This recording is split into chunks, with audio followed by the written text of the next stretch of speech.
Good morning, good afternoon, good evening, depending on where you are on this fast forward planet wrapped in so many layers of turbulent change. It's hard to keep track. And this webcast started back in the early days of the pandemic when that was the prime focus. And then, of course, I reverted to climate change. And there's the information superstorm, which will be the focus here today, amid everything, along with geopolitics, etc.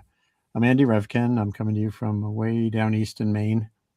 And really glad to reconnect with Tina Kelly, who was a colleague of mine at the New York Times for quite a while and has been on her own writing books and about many things, and also on poetry, which is wonderful. And Eric Japil, who's a lawyer, who recently you were at Boston College Law School, is that right? Yeah, that's where I graduated from. Right into the pandemic. Yep. Yeah, my son, our son Jack, graduated from BU in film and TV right into the pandemic. It must have been an interesting experience. Yeah, it changed the practice of law very quickly and very sharply. Yeah, not to mention job. Well, I guess job prospects probably already are good. And you together. First of all, and we don't have a lot of time, but I wanted to get the origin story of this. You've come up with this concept, this proposal, and a website, and the idea is to get away from the model of tycoons owning platforms through which we all engage, to one in which the revenue that comes from the habits that we have online, many of which we're not going to get rid of. Jaron Lanier wrote a book about turning off all your social media, and I don't think that's going to happen. So what do you do with that, the eyeballs that are there, and who gets the collects the value, the monetary value, and then what do you do with that? It's a really important question. And you wrote a piece for the Philadelphia Inquirer that gets at this. And Common Loop is the proposal. So let's just get right to the genesis here. How did you meet? Why Tina and Eric are you the people with this particular journey that you've designed? And then we're going to get specifically into what you're looking for. Well, I was working on a book proposal on an organization that works with homeless people, and I was tracking and following a woman who was the head of Family Promise of Union County, who I adore and thought would make a wonderful character in the book that never happened. But I retained custody of her as a friend, and she is Eric's aunt. And so when Eric came up with the idea, there was a committee formed to brainstorm, and that's how Eric and I met. And Eric, so this initial concept came through you? Yeah, I really think the genesis was in this late winter, early spring, with the federal grant turmoil, shall we say, and right. Millions upon millions, billions of dollars of federal grants were suddenly at risk. Grants were frozen or terminated based on concepts high level related to what was framed as DEI. A lot of that disproportionately affected LGBT communities and other communities near and dear to my heart, my aunt's heart. And I was reminded a lot by, I think, what Elizabeth Warren had talked about in terms of the social contract between, all of us, but especially in this kind of framing, corporations, for-profit corporations, and us as members of this community, and our tax dollars largely going to fund them in various innumerable ways. Elizabeth Warren kind of posed the question, well, what do they owe us when we provide the tax dollars, we provide the infrastructure, we provide the education and the training and all these professionals that work at and further their profits, and what is given back to us? And so I think the question that I kind of in turn posed is, well, why is this kind of highway of commerce, that being social media, completely controlled by very few and also for-profit companies? And so that's kind of where things came about.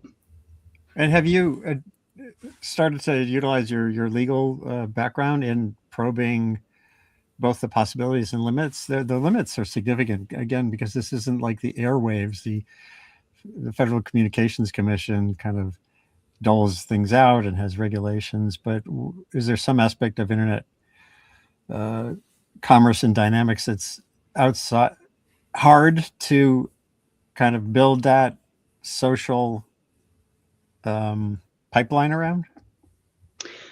In terms of legal barriers, I mean, a couple of things. One, because social media companies are largely protected by the same laws that they very much dedicate many dollars to protecting in terms of limiting and shielding their liability for what's posted on their platforms. So that can't really be taken away from us as they protect it for kind of the field, so to speak. I think the largest issue is setting up a nonprofit company where sponsorship and ad revenue dollars generate most of the revenue, so to speak. That might pose issues from a nonprofit status perspective. But I think there are various ways to counteract that. The largest foundation in the world, nonprofit, is Novo Nordisk, actually. So nonprofits can own and control for-profit companies. So I think the legal challenges are just more of questions about how to solve for those, which for-profit companies do every day. And I don't want to use the word evade, but they sleuth, shall we say, their way around or find loopholes in our legal structure in the U.S. And so I don't think it is actually very challenging. It would either be a nonprofit that owns a for-profit social media company, or just directly have it as a nonprofit social media company, and you change kind of your reporting obligations with respect to the IRS. Yeah. There's a question that already came in. This is from Patty Morris. Says, needs big bucks to get seated, I assume. Melinda Gates, Mackenzie Scott, question mark. Have you fleshed things out enough that you think you're ready for that? I think the answer is yes. I do think that is very much right, and we do need funding in a big fish, so to speak. I'm a little bit biased towards the university ecosystem because that's where I work and I see grants be awarded all the time. And so I think where I would start is with universities and a few nonprofits and building this naturally. And ironically, I think that is kind of how Facebook started as well at Harvard and spread among higher education systems, and then became more generally accessible to the public. And I think that's a growth model we would look to kind of mirror. That's kind of interesting. You're reminding me of, in real time here, of this project called The Conversation, which is a sort of a free-floating op-ed page that's largely universities sign on, they contribute some money, and they're experts, they're economists and scientists, don't always have to find a space on the New York Times op-ed page or Philadelphia Inquirer to tell their story. They go to The Conversation and write pieces, and that has this, to some extent, it has the shape you're talking about. Here's Binghamton, Michigan State, Texas A&M, Tufts. So, I don't know if it might be worth talking to those folks. I literally, that as you were saying that, I was thinking about this. Unless you're already, it's kind of it feels like a model that's a little bit similar to what you're talking about. Mm. And Tina, I don't know if you've ever seen it. I've always liked this. I've done 3-4 years ago. I did a conversation with the Conversation editors, including Beth Daly, who's based in Boston. And yes, I know some people there. I know Yeah. some people there. That's a good point. That'd be a good way to go. It might, reinventing the wheel always feels like if someone's already developed a network and it's focused on academia and on media, it might be an interesting conversation to go forward on. The reality of the constraints that you were described in your piece, the amount of revenue that's flowing to these companies, and here's some of the text of your story. $160 billion a year. I think that number was coming to mind for just from Meta's ad revenue. Just Meta, yeah. And I just recently saw, as I was pulling this together, I saw that where is that revenue coming from? It turns out teenage brains are, teenagers' attention is being harnessed, and some number of those billions of dollars is just from young people whose lives are often harmed by these media too. So the case for at least having the possibility of this kind of platform you're talking about feels pretty strong to me. Yeah. And Tina, in your sense, both in your journalistic background and your creative writing, how are you approaching the next steps here? Well, I'm looking for folks who are motivated in the same ways we are. And part of that would be for people who understand the social dilemma, like in one of your previous episodes, that this is harmful to the human brain to have unfettered access to this kind of technology where the algorithm sends you stuff that's bad for you. And I think about that particularly with young people who have been encouraged in their anorexia or in their suicidality because of what is fed to them over and over again. And it's, if we could work on a platform that was not anonymous, that was very carefully regulated according to age, and that didn't send people stuff just to keep them there longer, just to make them upset and angry, then we could be a force for good.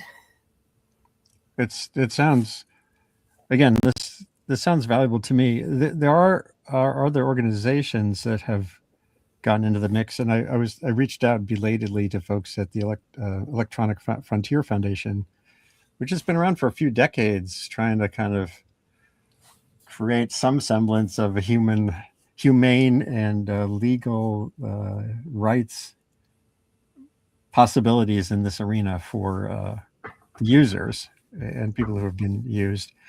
They have a blog, a podcast called "How to Fix the Internet." I think a good next step might be for us to see if I can have a conversation with you guys and with them. And they're very much in the regulatory end of things too. So that's something I hope for to get at going forward. I wanted to play a clip here from my conversation. It might be 5 years ago, 4.5 years ago or so, with Tristan Harris at the Center for Humane Technology, who I got to know when he came to the New York Times. He said he was 23 when he met with me at the New York Times when I was doing .earth, my blog there, and he had a widget add to the blog Times New employee called Aperture that gave you as the reader, you're coming to the website and you could kind of, as your cursor went over the keyword, it would pop up and give you a sort of wider view of what that was about. And I loved it. And the Times killed it because even for the New York Times, it wasn't contributing to time on site or the key metrics that every website is tracking. And that was so discouraging to me. But he laid out, and this is just a mini clip. He doesn't get into we talked about Aperture, but here's just what he said about the general reality of the people who are designing these platforms. To truly get to public interest technology or a humane internet, I think you'd have to move so far beyond the current entrenched business models and platforms that are so embedded in a toxic model, which when we say the business model, I want to clarify, because increasingly recently we've had to get people not to focus so much on the advertising, but on the demands to automate human attention and do engagement at all costs. Automating human attention. Bingo. That's basically what has happened to us, and AI is making it even more powerful by the moment. We have power over that. I mean, we're talking about having voluntary time limits. And I know I need that for my Facebook habit. I know there are times when I need my little dopamine where I spend time that I don't want to have spent over looking at what people are posting. If you had an hour limit or a 4-hour limit or whatever it is, it could really be healthy. This is true. And this gets at something I've been trying to convey to people over and over again. One of the tracks of my Sustain What webcast for the last 5 years has been what I call thriving online. And part of it's about the folks designing the platforms, but a big chunk of it is on how we redesign ourselves. Try to reinvent how we relate to the screens in front of us and the keyboards in front of us. It's about an active approach to social media, as opposed to just letting the feed bathe you in whatever it's designed to bathe you in, which is mostly stuff that takes you in the wrong direction. And in all the research I did on that, I learned increasingly, as Tristan was saying there and has said before, scrolling is a design feature, and it's taking you down literally, too often to the not the productive part of how we react to information or to each other. So I guess if you could lay out, there's the technical questions, there's the legal and financial questions. Just get a little bit more back to the idea of what the next steps are for Common Loop, and we can, or who do you need to talk to? Who should be in the next broadcast? Actually, hold that thought. So that's what my question is. But there's another question that came in from Patty Morris, a writer.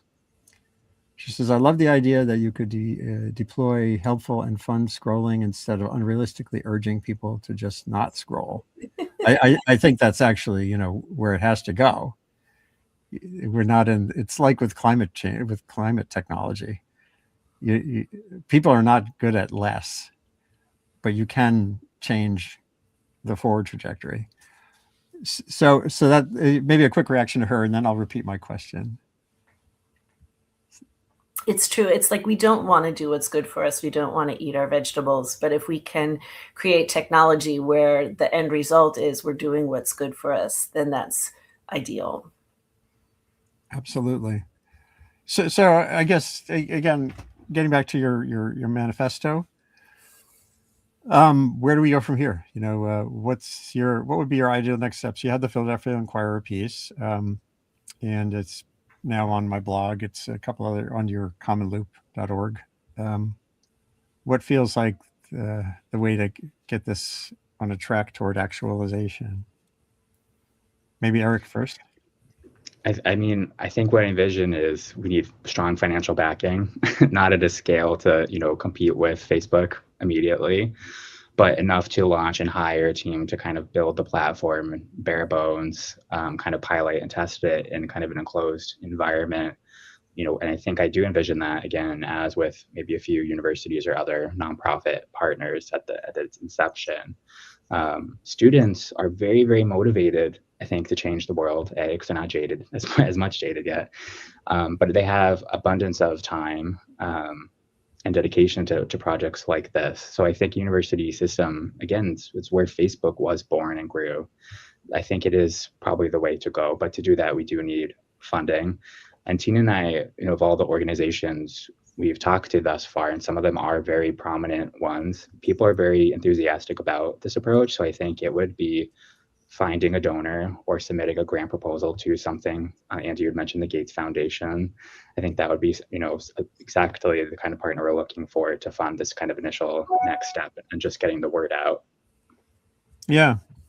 Now I'm going to play red team, which is, pushback. Like I'm some investor or I'm even at a nonprofit, and I'd say there are influencers online who are already raising money, by being super popular, like Mr. Beast, who I don't pay a lot of attention to, but he's the biggest YouTube account, I think, in the world, and he does all these things. That is there a need to move beyond what that kind of thing looks like to what you're talking about?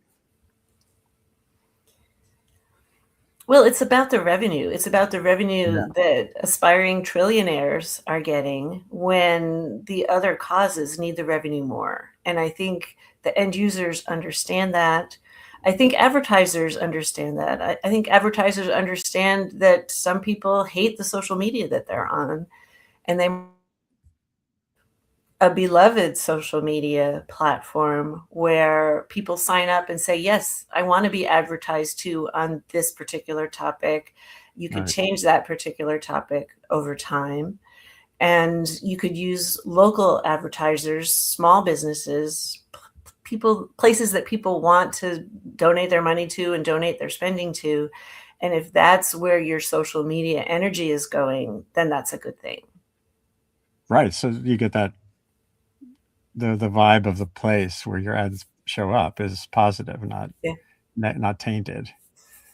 Well, I really like that idea, Eric, of universities being first movers here, and maybe whether it's through the conversation portal or not, there might be a way to pull in some of the leading folks who think about this. In the other arena, I'm thinking about, just as you're saying, as we've been talking, is the basic science. Wait! I got to find it here. Oh no, I had a slide that is gone.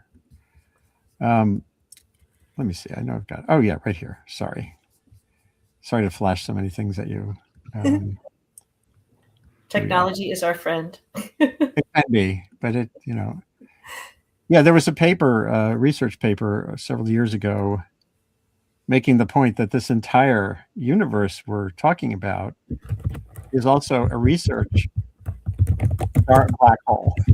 There's been tons of work on social media, studies on social media, but not enough still. This paper, Stewardship of Global Collective Behavior, is looking at this thing that in the early 20th century, Teilhard de Chardin and Vernadsky, a philosopher and a Russian scientist, called the noosphere. It's the emerging planet of the mind. What we've built here is a global connectedness that didn't exist before, and the novelty of that means that even while we're trying to harness, as you are, the the revenue from it, knowing a lot more about how it works, where it's headed, is vital as well. And that makes it a good fit for universities as well, because maybe the data can be more accessible. They said here, our larger, more complex social networks now transfer high fidelity information over vast distances at low costs. The digital age and the rise of social media have accelerated changes to our social systems with poorly understood functional consequences. This gap in our knowledge represents a principal challenge to scientific progress, democracy, and actions to address global crises.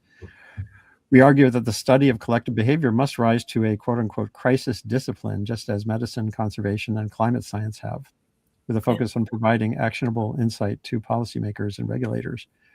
So that's another reason, I think, having a model that's sort of not what Elon Musk and Zuckerberg have in mind, feels like at least then you can have sort of a case-controlled study even of how to have outcomes that have greater public value.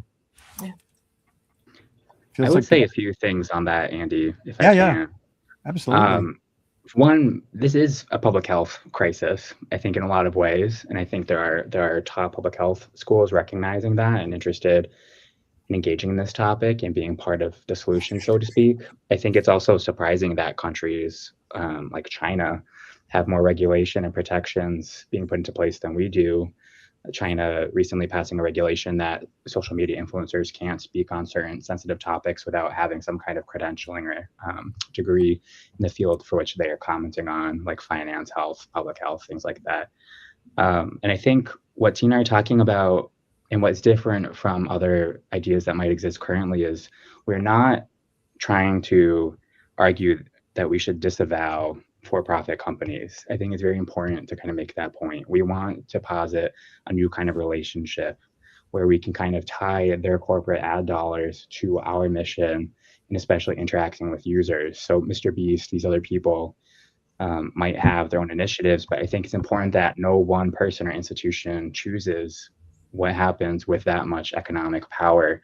And I think what we're kind of trying to create is empowering users to be part of that decision-making process through a lot of transparency and engagement with them. That all feels great. Well, this has been a good, I think, initial, explanation and introduction to the concepts you have pulled together, and we can go further do more iterations of this conversation going forward. It's a Friday. I know time is constrained, and there's lots more to say once we've done maybe another round of outreach to some relevant folks. Terrific. But I certainly love what you're up to, and it's bound to be pulling us in a better direction than just letting things unfold the way they are in Washington these days, with the titans of the internet too tight with a particular administration with a particular worldview. So I say the more the better, and that'll do for this quick pop-up conversation of sustain what, and sustaining a functional, thriving information environment that benefits the people using it, and not just a few of the technologists mal-designing it, is a key part of sustainability. Thanks, Tina Kelly. Thanks, Eric Gpel, for joining me today. And folks can learn more at revkin.substack.com. And of course, I'll put up it's commonloop.org. You can read the initial call to action and get in touch through that scrolling bar at the bottom with questions and ideas for how to go forward. Take care, and on we go in the information superstorm. Thank you so much, Andy. This is great. Great. And now when this is over,